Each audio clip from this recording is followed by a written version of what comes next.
Hello, everybody, and welcome to SurrealDB stream number 4. Today, we are going to be focusing on record IDs with Toby and Alex. And just before we get started, as ever, we're going to wait for the community to join us. So share where you're calling in from. In the office in London, as is Toby and Alex today.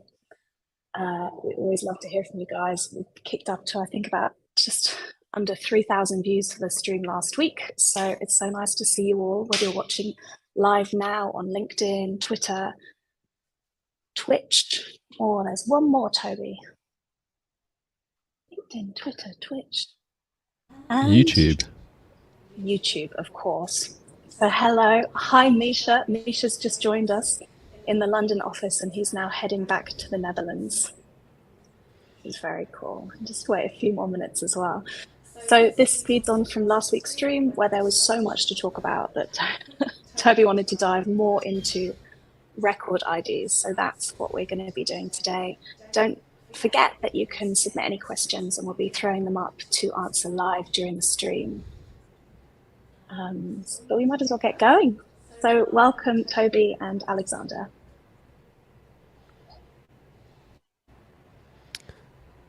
Thanks, Lizzie, and welcome everyone. Thank you for being here again. Yeah, as Lizzie said, last week we chatted about SurrealQL. We thought we'd get that finished in just one 45-minute session, and it turns out that we've got a lot more to talk about. So we've brought Alexander back up again, and today we're going to kind of look into record IDs and chat a bit about kind of how that differs from traditional SQL databases or other document-based databases, and really kind of explain why record IDs, which are really quite a simple concept, actually are one of the most powerful concepts or one of the most powerful features of SurrealDB, and they are actually the piece of functionality that enables developers, organizations to build on top of SurrealDB with some really advanced functionality. So today we'll be looking at all the different ways that you can generate record IDs and the benefits of those kind of methods, the side effects of each of those, whether it's more suited to single nodes or distributed scaling of the database as a whole. And I'm sure there are going to be many other questions from this in due course. But yeah, so I guess I'll pass over to Alexander in a minute just to kind of get his concept on how record IDs differ from the traditional ID column in a relational database. But for anybody who is joining us maybe for the first time and doesn't necessarily know what a record ID is, effectively a record ID is the identifier, a unique identifier that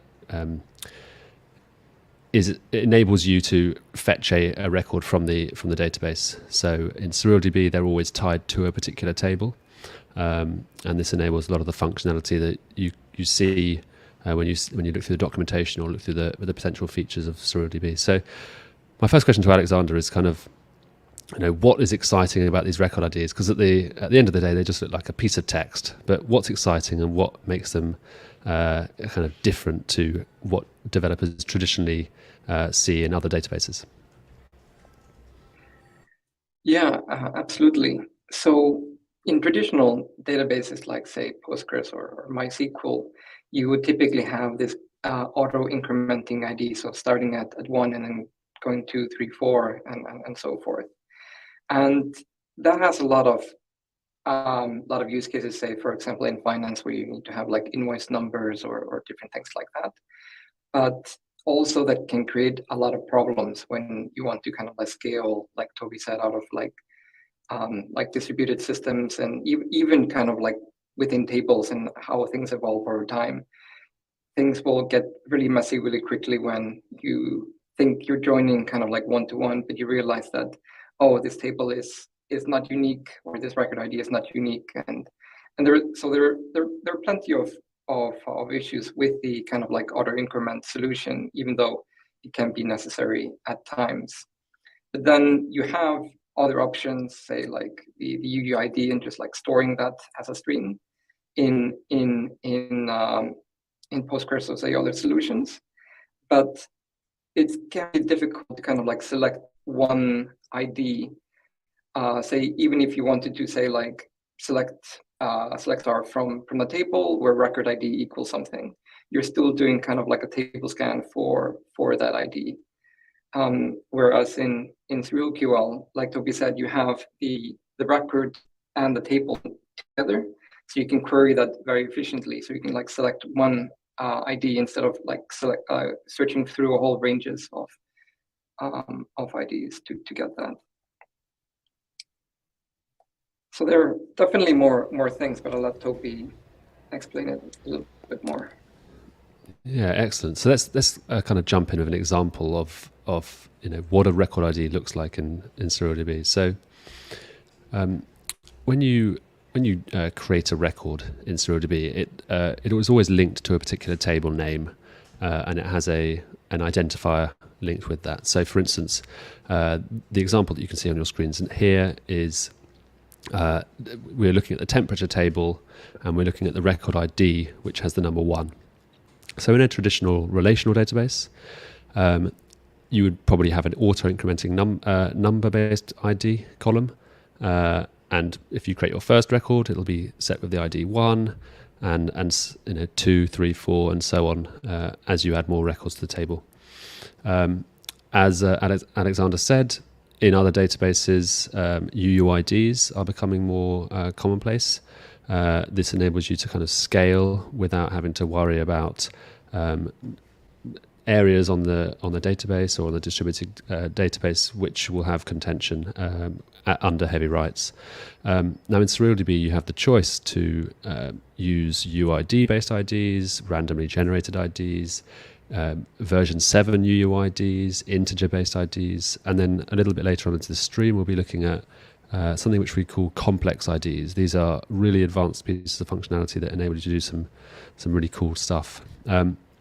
So on the screens here you can see an integer-based ID.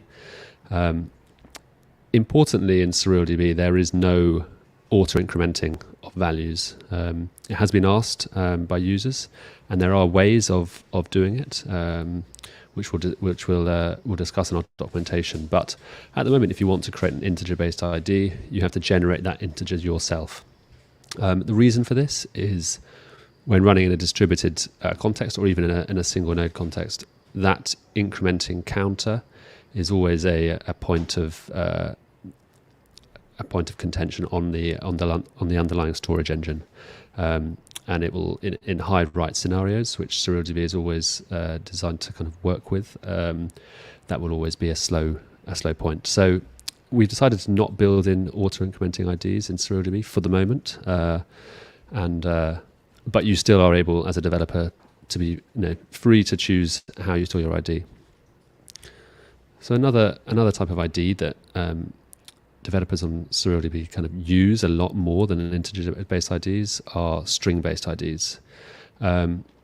These are now, as Alexander said, kind of starting to move away from the traditional IDs that you might see in other databases.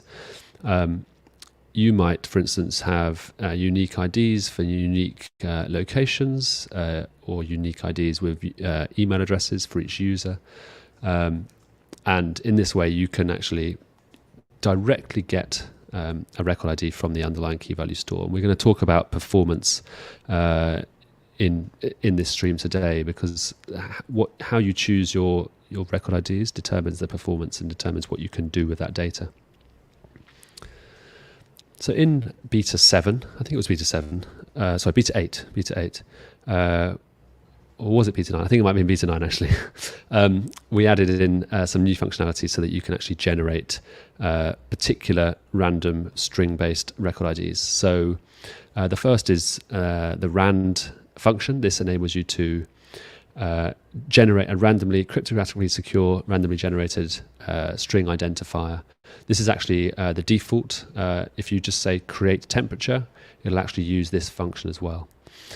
If you want, however, a ULID, which is a kind of sequentially increasing string-based identifier, then you can specify that. And similarly, UUID, but version 7 types. So not completely random, but actually incrementing based on particular node data of the server that's running, and also on the current time. So these enable you to store data more locally to each other, as opposed to completely randomly across the database or across the data store. Alexander, do you want to go into a little bit about, because you alluded to it in your opening conversation, but why ULIDs and version 7 UUIDs, so sequentially incrementing UUIDs, which are still random, but obviously they're based closer to each other on the underlying storage engine. Why are those better than randomly generated IDs that may be dispersed across the table? Yeah, no, absolutely. So you have kind of the spectrum of like completely predictable, saying like auto increment 1, 2, 3, 4, 5, 6, and then you have like completely random, just 128-bit UUID that is completely random. And those have their use cases. If you have to have complete predictability, and you have to kind of like be able to have it like human readable quickly, then the auto increment makes sense, and you don't need to have it distributed. If you have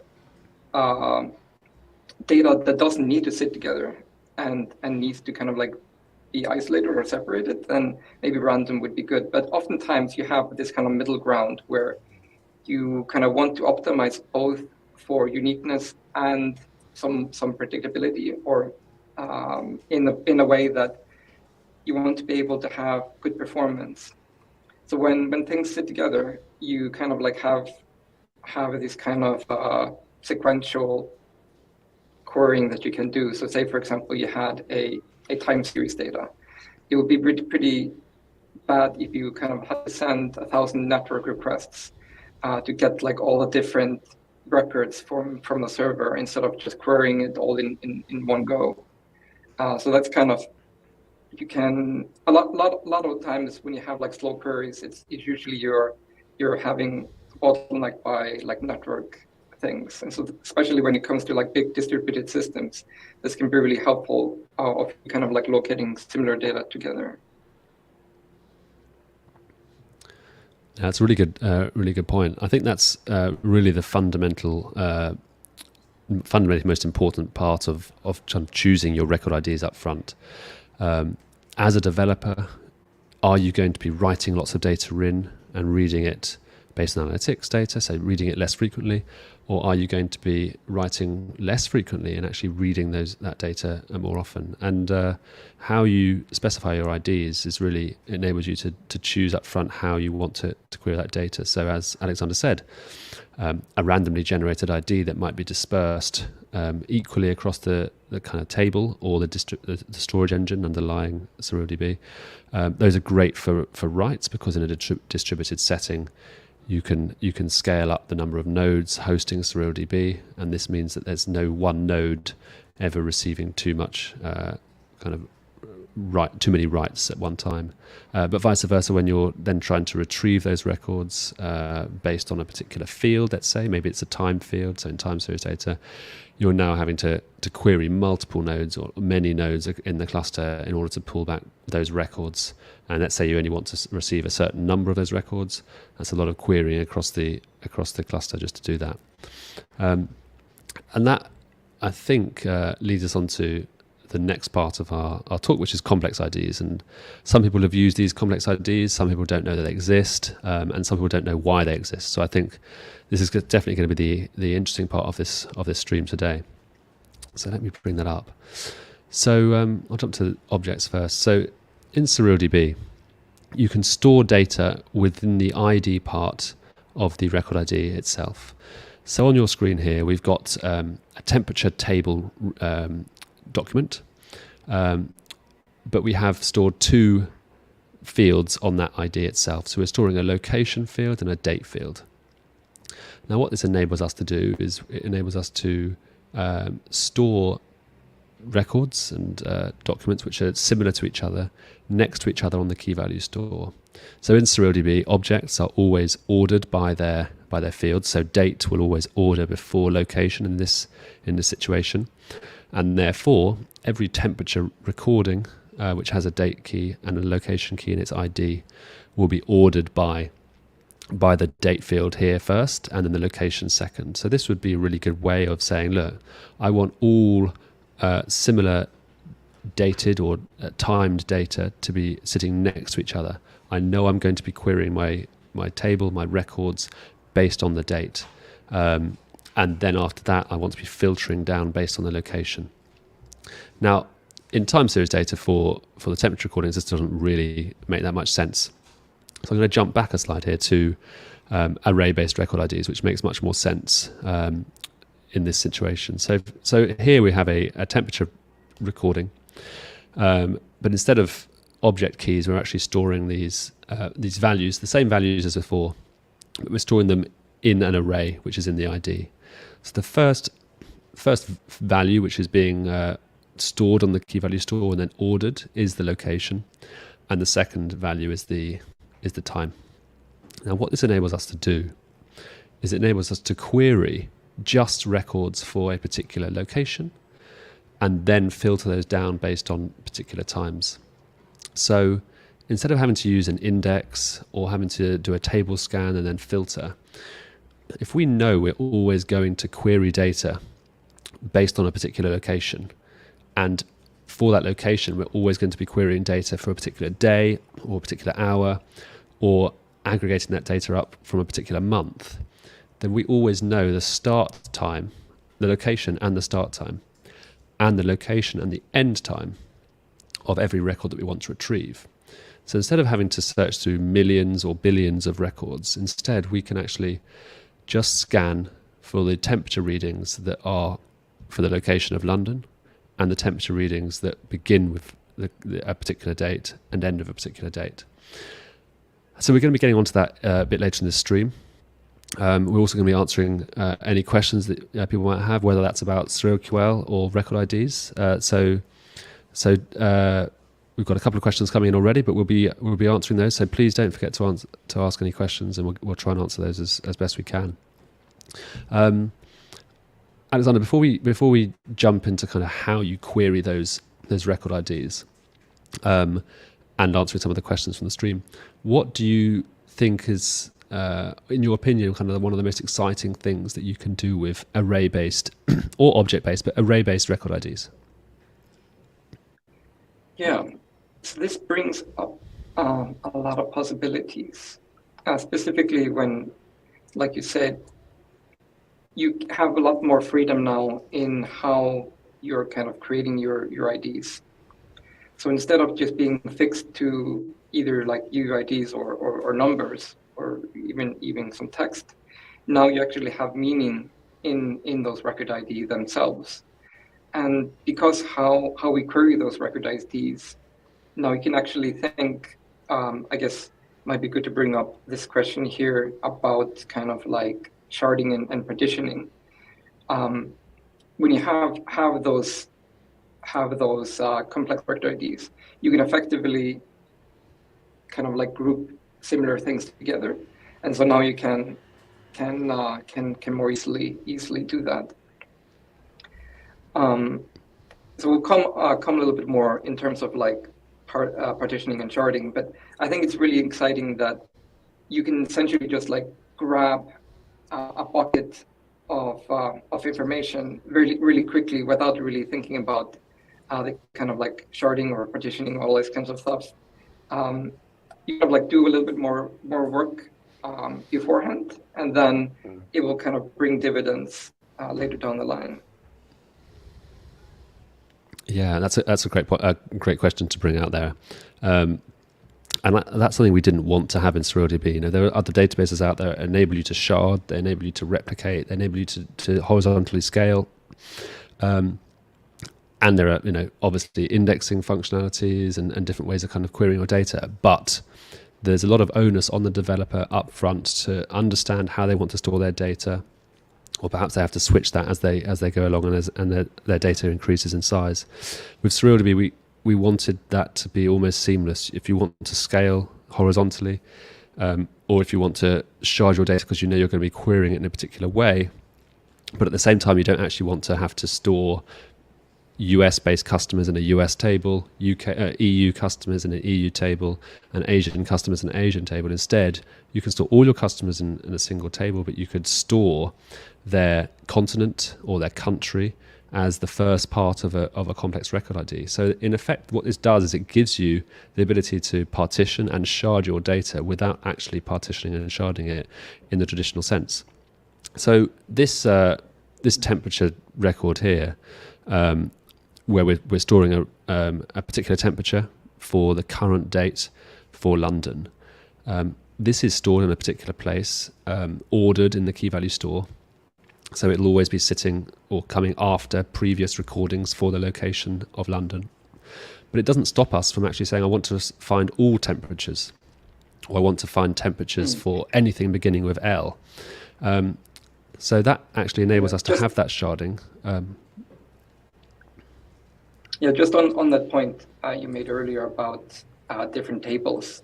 There have been so many times where, as a consultant, I've gone into a company, and they have, like you say, 100 tables for 100 countries, and then you need to kind of union them all together, and then you process it, and then they don't fit because the IDs are different, and it's a whole mess of doing things.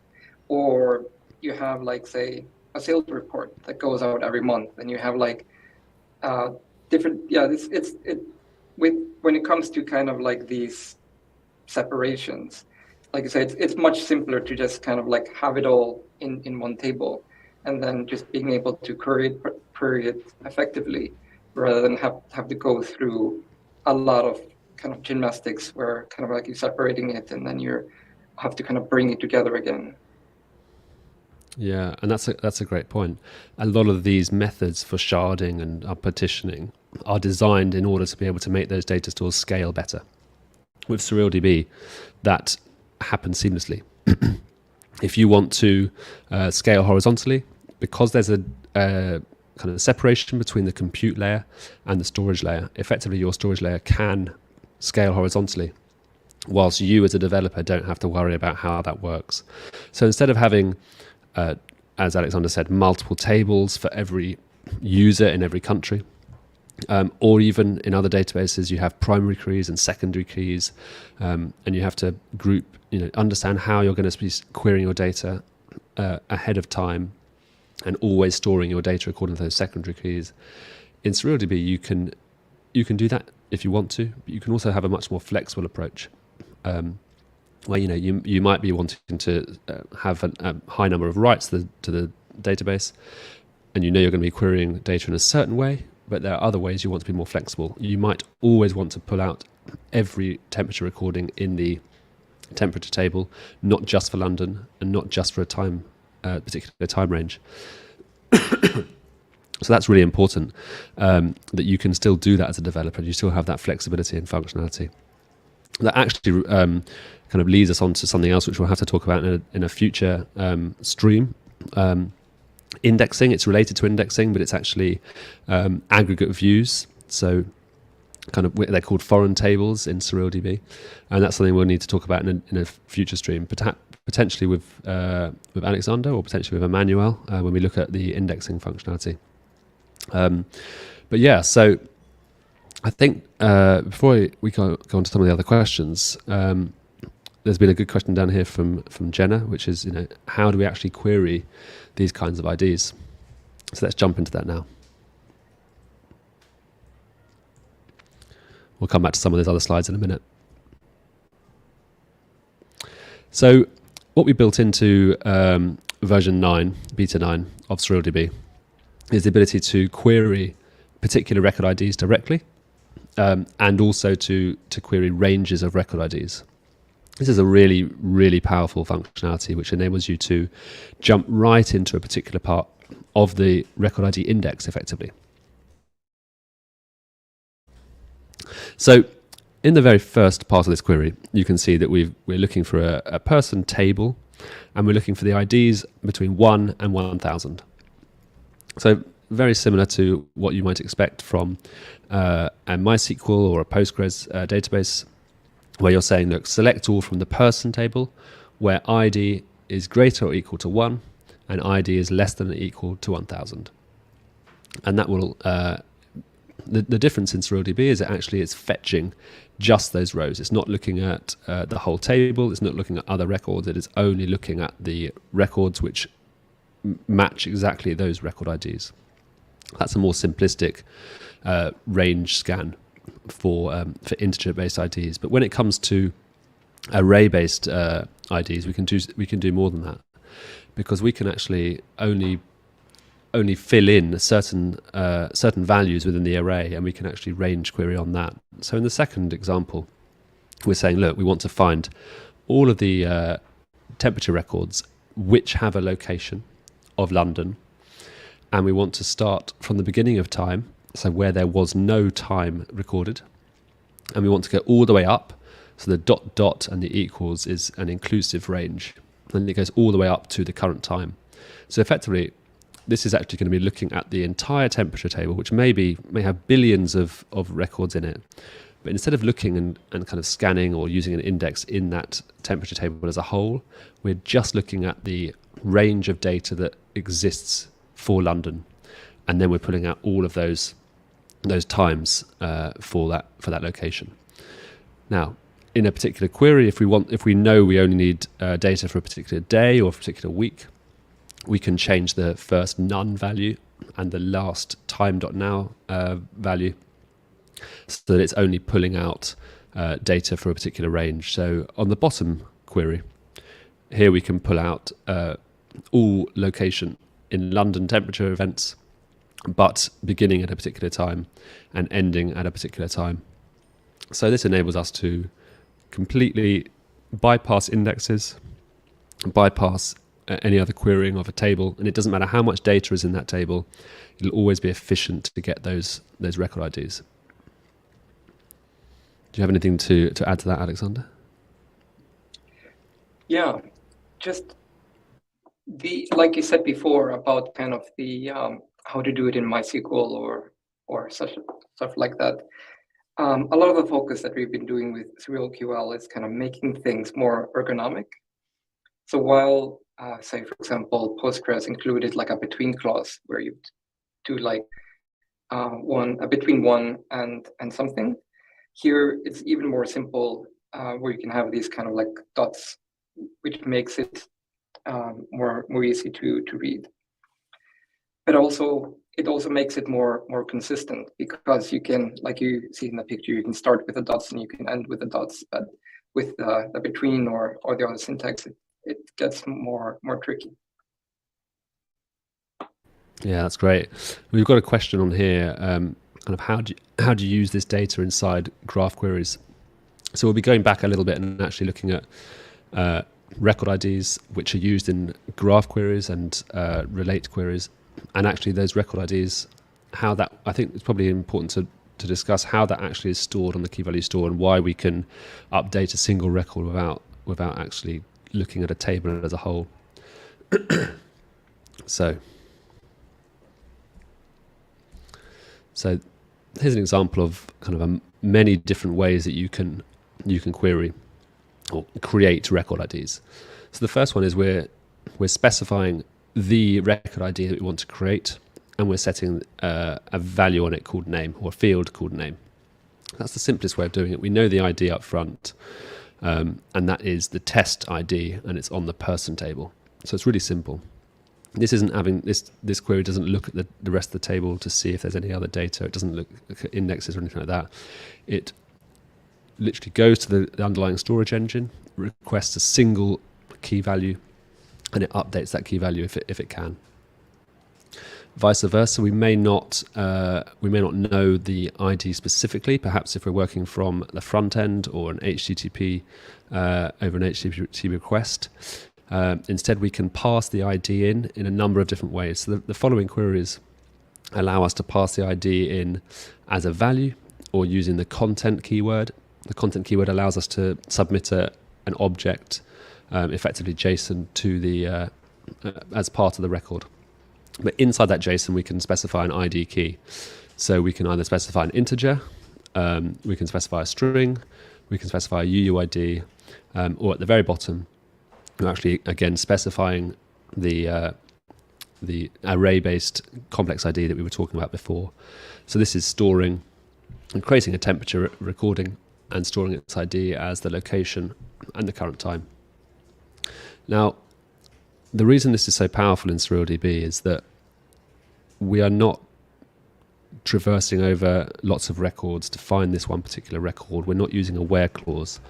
When you request a single record in SerilDB, it only fetches one row of data, one document from the underlying storage engine. And that enables us to traverse records, to jump to records in space, but also to link to records in a graph-based manner. And that is one of the core functionalities that enable us to have time series-based data, document-based data, and graph-based data, whilst being able to have an SQL-like query language, or using CRUD to update single records and delete single records and select single records. And I think that is, Alexander, that's probably where the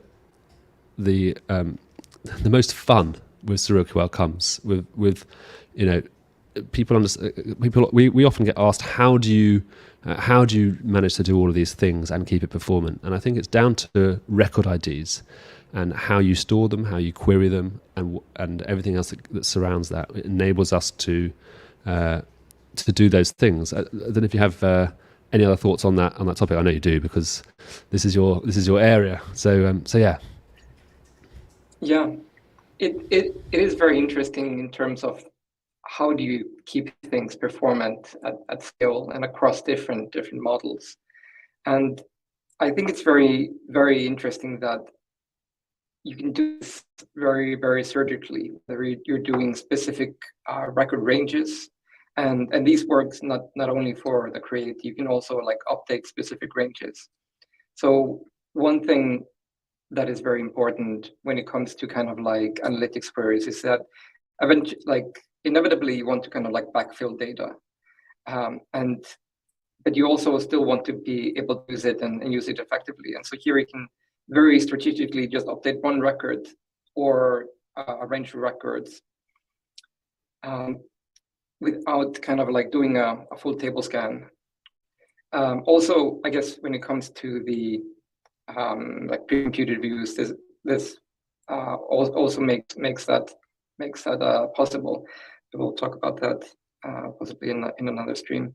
But yeah, there is a lot of kind of like magic that goes on in SerilDB, but it has a kind of like strong kind of like core around this idea.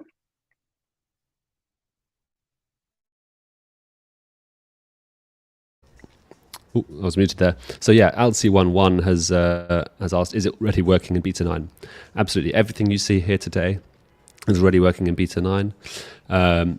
We've got more improvements coming to indexes and other bug fixes, but everything you see here today, from relate queries, which we'll be going into in a second, from complex IDs to range queries, all of that is already possible, definitely. And I think another comment that I'll bring up here is from Mega Hotel. And this is really interesting because it's exactly right. So an ID can now be represented in not just a single dimension, which is a record ID, an integer-based ID, or a string-based ID like in a traditional database, but actually you can store multiple values within the ID itself. At the moment, there's no limit, no reasonable limit to what you can store in the ID. This enables you to generate, to use the IDs in ways that we haven't even thought of, I think.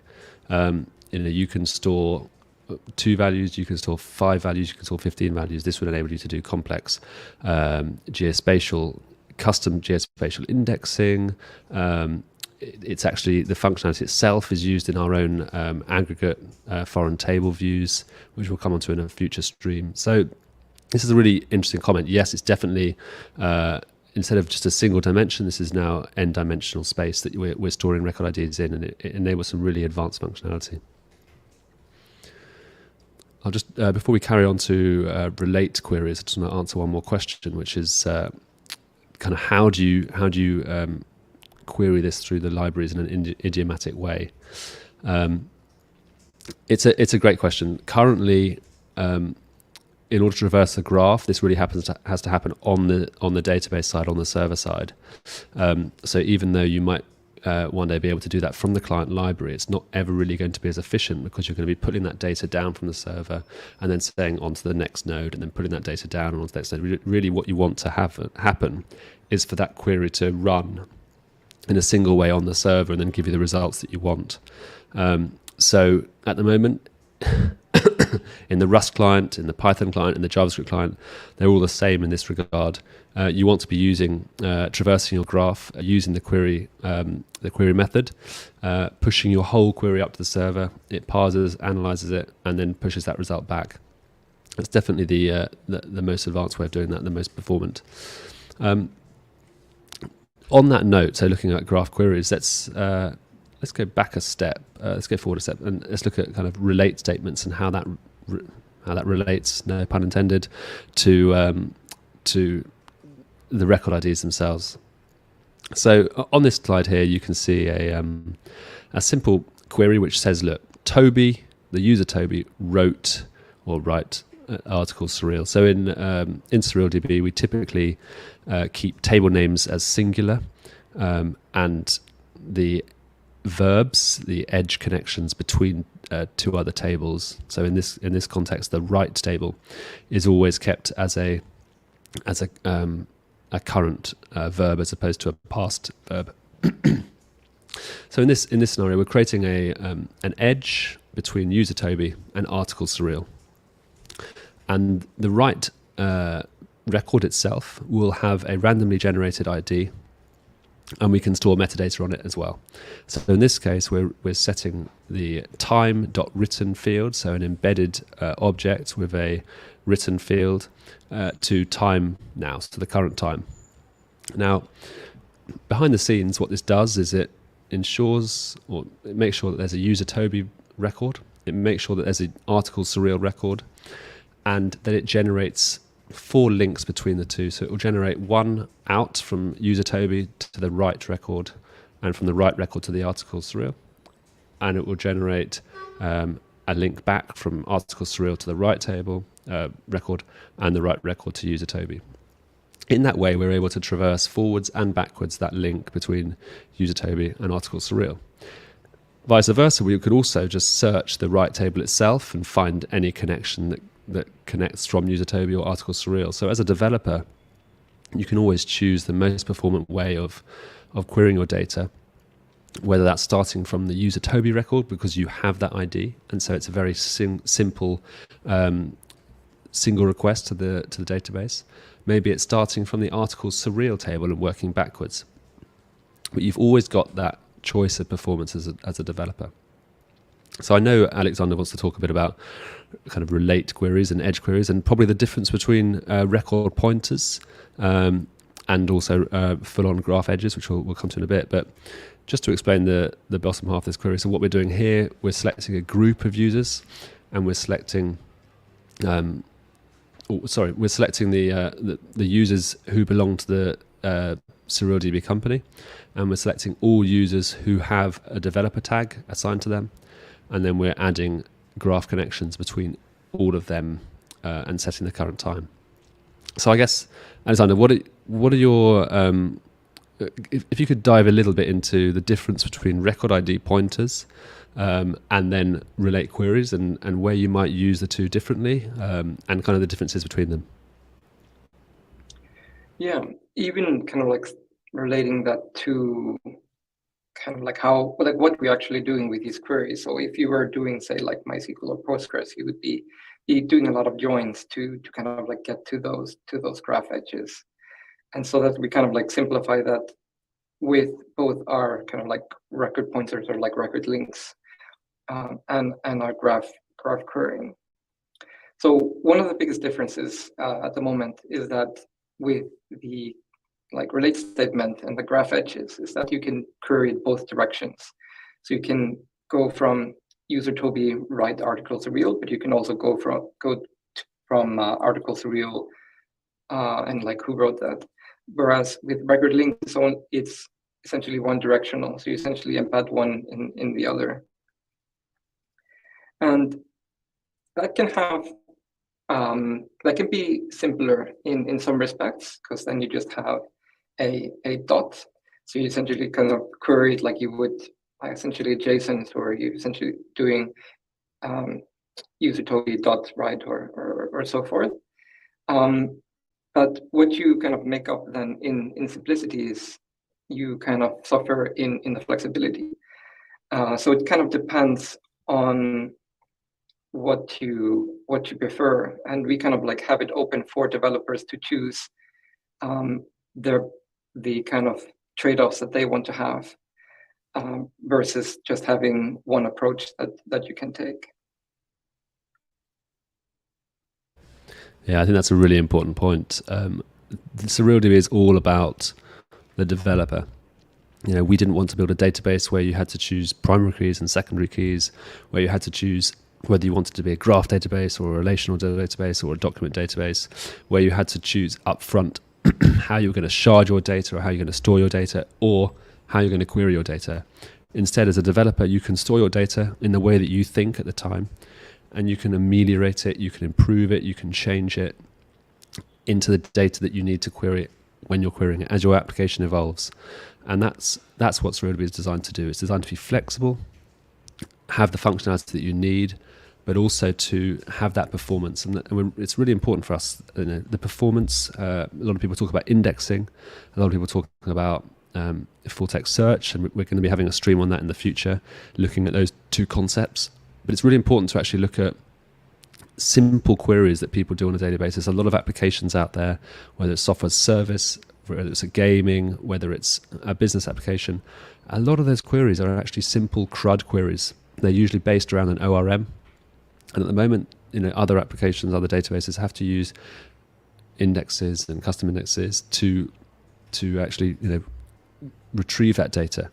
With SurrealDB, there are no table scans for record queries like that. If you know what the ID is of a record, then you can go very quickly there. And so there's a lot of performance improvements considered before we even get to the indexing side of things. Whether that's relate queries, whether that's record links, whether that's aggregate views, or whether that is indexes itself. There's performance across the whole lot of that spectrum, as opposed to just the indexes itself. I'll bring up one question here, which is a question from LC1. Is it possible to use write ULID in the middle? I don't think it might be, actually. I'm not too sure. I have to go and test this. But if not, we can definitely add this in. At the moment, you can generate an ID for the write column by setting the ID towards the right of that query. So instead of just set time.written to the right there, you could set ID equals ULID, or rand ULID is the function name. And that would generate that ID specifically. Vice versa, you could also create a unique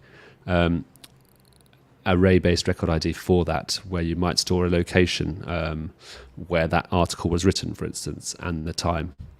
And you could actually have that. So let me jump back. So where we had the last example here, where we actually set the ID on the create statement, you can do the same on the relate statement after the set word. So lots of different ways you can do it. Lots of improvements coming in our next version as well, hopefully, to do with kind of limiting what people can use for record IDs, so that as a developer maintainer, a developer administrator, you can say, look, people can't create random IDs. They have to always create IDs which are array-based IDs, and they store this data and that data, and you can limit that. So we've got some limits for how and what people can create. But yeah, let me just see if there's anything else. So this is the one slide that we haven't yet chatted about. I think this is probably the most interesting. A lot of people look at this slide and say, look, I've got a lot of learning to do. What do those arrows mean? And I think the most important thing, and we'll discuss this a little bit together in a minute, is in graph data, and in SurrealDB especially, we always wanted to model the real world.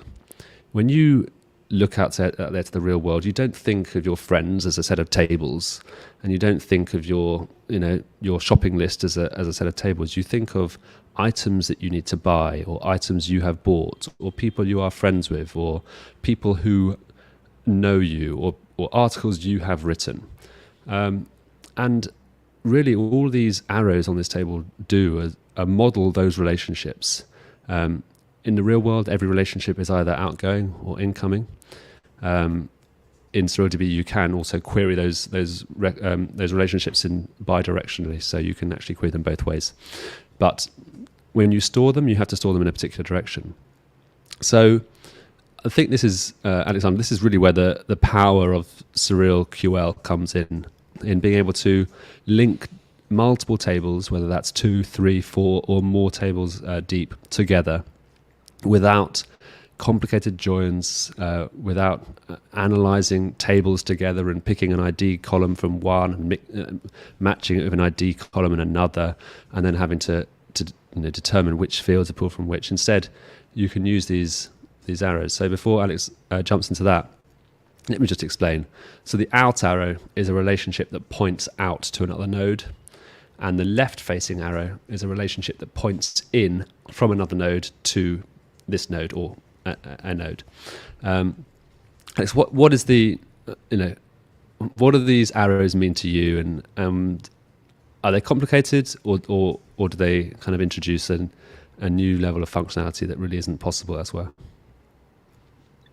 Yeah, that's a good question. It's always was interesting to kind of think about what is complicated, because people come from different directions and different backgrounds. Now, when somebody that has used Cypher a lot would look at this, they'll be like, oh my God, this is so simple. But when somebody that is used to using a lot of joins, he'll be like, okay, I don't understand really what's going on. So complicated is very relative from your starting location.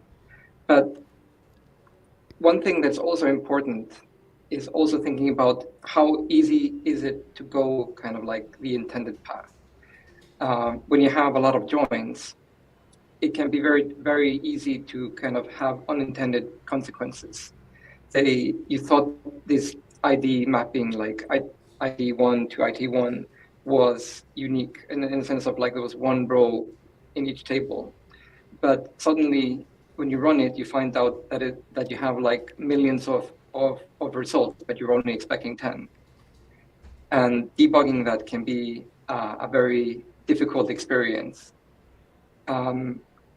So while people might be more familiar with the concept of joins, if you had to learn things from scratch, you would more easily learn things kind of like the world works, like Toby said. And so what I think is really interesting when looking at these queries is that it does make things a lot simpler to kind of like think in terms of how do things work in the real world, versus saying, okay, like Toby said, we need to think about our tables, and we need to think about, okay, like, are these keys matching? Okay, like what is actually one row, and how do I make sure that I actually model it in the right way, both in my mind and also in the query itself. And I think it also can lead to a lot more readable queries. Like we take these second examples. We have select all, where you send email to person from person. Now, those are, let's see, those are a few tables that you would need joins. So you would have maybe 3 or 4 joins, and you would need to think about a lot of things in that. Also, you would have to kind of like put the IDs and aliases and all that kind of stuff. And so even just looking at it, it looks a lot more beautiful to me, at least, than you would have a large kind of query with a lot of tables, a lot of joins, and a lot of aliases. Yeah, that's a really good point. I just want to jump in and actually explain some of these queries, because some of the people who joined us might actually not know what they mean. So we look at the last query. We'll start with the most difficult query first. There you go. So this is actually starting from the person Toby record.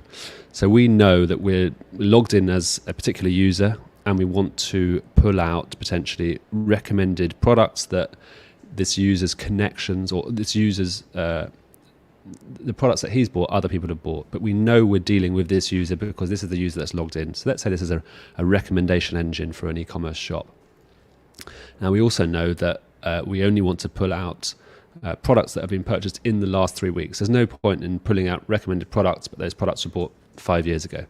So we only want to be putting out the kind of most recent products that are purchased by people who purchase this product. So what we do, we start at the person Toby record, and we traverse out to all products that have been purchased by Toby. So we use the arrow out to purchased and the arrow out to product. We've now got the products that Toby has purchased. Now from that product there, we now want to find all other people who have purchased that product. So if you think of the product as the object and you're thinking of other people who have purchased that product, you're following that product connection in. So what we're now doing, we've now said, look, Toby purchased a product which was purchased by people. And then from those people, which products did they purchase in the last 3 weeks? Now, we had an excellent blog post from our developer advocate, Pratim, on the differences between traditional kind of SQL queries with joins and how you translate that to SerilQL and the simplicity of doing that. So if you want to look at how a query like this, or even a much more simple query, might be written in relational ANSI SQL, then head over to our blog.